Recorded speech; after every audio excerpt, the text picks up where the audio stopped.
सातारा जिल्हा परिषद अध्यक्षपदाच्या निवडणुकीत मोठा गोंधळ निर्माण झाला होता।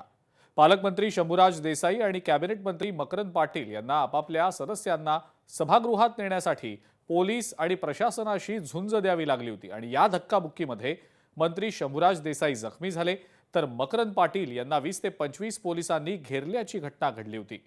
या सगळ्या पार्श्वभूमीवर प्रशासकीय यंत्रणांचा वापर करून भाजपने आपला अध्यक्ष निवडून आणल्याचा आरोप शिंदेंच्या शिवसेनेने केलेला आहे। सोमवारी या प्रकरणाचे तीव्र पडसाद विधिमंडळातही उमटले आणि यावर मुख्यमंत्र्यांनी या सगळ्या प्रकरणाची सविस्तर चौकशी करून संबंधितांवर कारवाईचं आश्वासन देखील दिलं।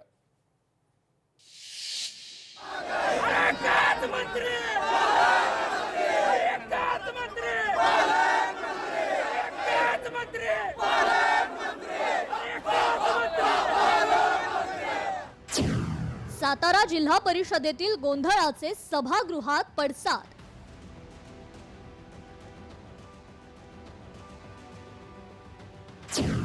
उपमुख्यमंत्री शिंदे यांनी पोलिसांच्या हस्तक्षेपाबाबत व्यक्त केली नाराजी।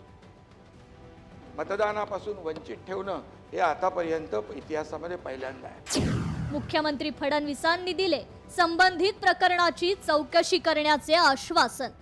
योग्य ती चौकशी केली जाईल आणि चौकशीच्या मध्ये जे काही निष्पन्न होईल त्यानुसार त्याच्यावर कारवाई केली जाईल। राज्यातील 3 चाकांच्या महायुती सरकारमध्ये सर्व काही आलबेल चाललं असल्याचा दावा तीनही पक्षांचे सदस्य करत असले तरी त्यांच्यात राजकीय श्रेयवादावरून बेबनाव असल्याचं साताऱ्यातील घटनेवरून स्पष्ट झालंय। सातारा प्रकरणात पालकमंत्री शंभूराज देसाई यांनी धक्काबुक्की झाल्याचा आरोप शिवसेनेच्या आमदारांनी केला।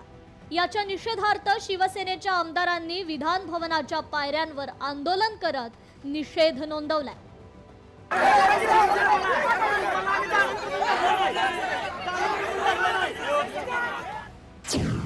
जिल्हा परिषदेत शिवसेना राष्ट्रवादी युतीचे 65 पैकी 35 जागा मिळवत बहुमत। भाजप 27 जागांसह सर्वात मोठा पक्ष। साताऱ्यात बहुमतासाठी 33 सदस्यांच्या पाठिंब्याची गरज। अध्यक्षपदाच्या निवडणुकीत भाजपनं 6 सदस्य फोडून अध्यक्ष बनवला।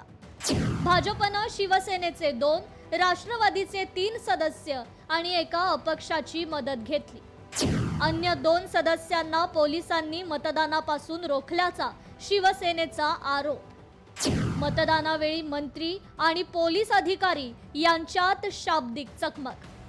विधान परिषदेत या संपूर्ण प्रकरणाची माहिती शंभूराज देसाई यांनी सभागृहात दिली आहे। या अभूतपूर्व गोंधळाची विधान परिषद उपसभापती नीलम गोऱ्हे यांनी गंभीर दखल घेत सातारा पोलीस अधीक्षकांच्या निलंबनाचे आदेश दिले। मात्र मंत्री जयकुमार गोरे यांनी या निलंबनाच्या निर्णयाला कडाडून विरोध दर्शवला। सभापती महाराज, माझे हात जोडून विनंती आहे, म्हणजे आता या सभागृहात सुद्धा आम्ही सुरक्षित आहोत का नाही असं वाटायची वेळ आली। सभापती महोदय, मला त्या सदस्य सकट फटफटत नेलं। ह्यांचे बंधू खासदार नितीन काका पायऱ्यांवरनं त्याला खाली पाडलं। न्याय द्या आम्हाला, न्याय। आम्ही कोणाकडे न्याय मागायचा? इथं आपल्याकडे मागणार आणि खाली मान्य अध्यक्षांकडे मागणार। त्यामुळे माझी विनंती आहे, तो एसपी जो वागलाय ना सभापती महोदय, पूर्ण एखाद्या घरगाड्यासारखा वागलाय। त्यामुळे आपण, माझी विनंती आहे, त्याला तात्काळ निलंबित करा। एवढी घटना घडल्यावर सरकारकडून कालच चौकशीचे आदेश जायला हवे होते, ते काही कारणाने गेलेले नाहीयेत। आज पहिला दिवस आहे सुट्टीनंतरचा, तर ताबडतोब साताऱ्याचे पोलीस अधीक्षक आणि संबंधित ज्यांनी लोकांना ढकलाढकली केली, जखमी केलेलं आहे आणि महत्त्वाचं म्हणजे मतदानाच्या प्रक्रियेपासून वंचित ठेवलेलं आहे, त्यांचं सरकारने निलंबन करावं असे मी निर्देश देत आहे। तो निर्देश देण्या अगोदर आपण वस्तुस्थितीची माहिती घेणं हे तितकंच गरजेचं आहे। बाकीच्या सिस्टमवर आरोप करायचा हे अध्यक्ष महोदय उचित नाही। ज्यांनी दाखल केला गुन्हा तो राष्ट्रवादी पक्षाचा कार्यकर्ता आहे आणि असं असताना भारतीय जनता पक्षाला दोष द्यायचं काय कारण आहे? ही सगळी परिस्थिती सभापती महोदय जोपर्यंत सभागृहाच्या समोर येत नाही, त्याची चौकशी होत नाही, तोपर्यंत अशा पद्धतीची कारवाई करणं उचित नाही।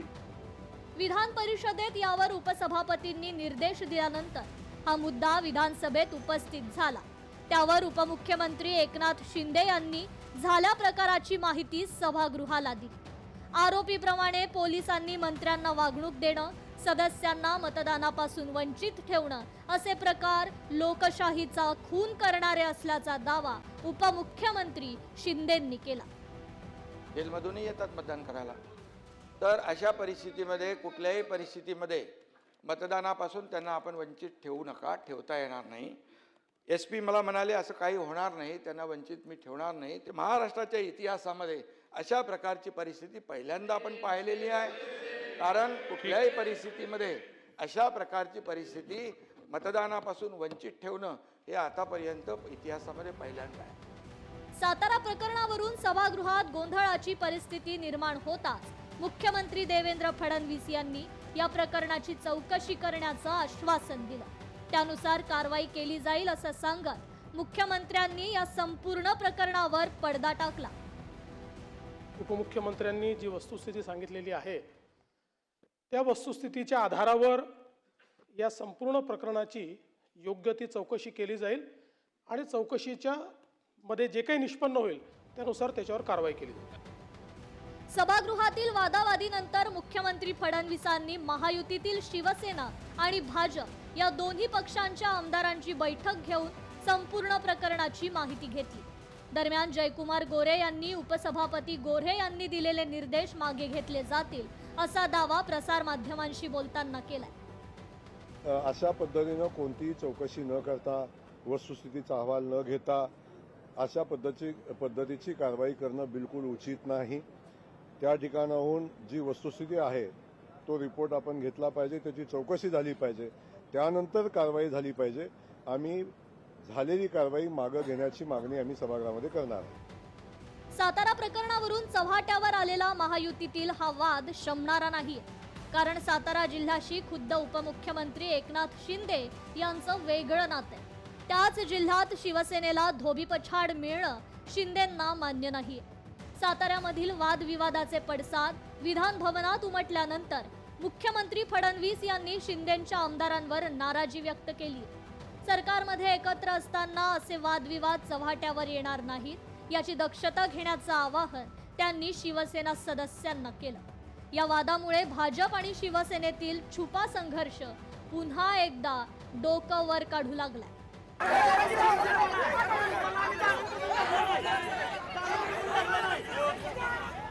ब्युरो रिपोर्ट, लोकशाही मराठी, मुंबई. लोकशाही मराठी ऐका, पहा, जागरूक रहा.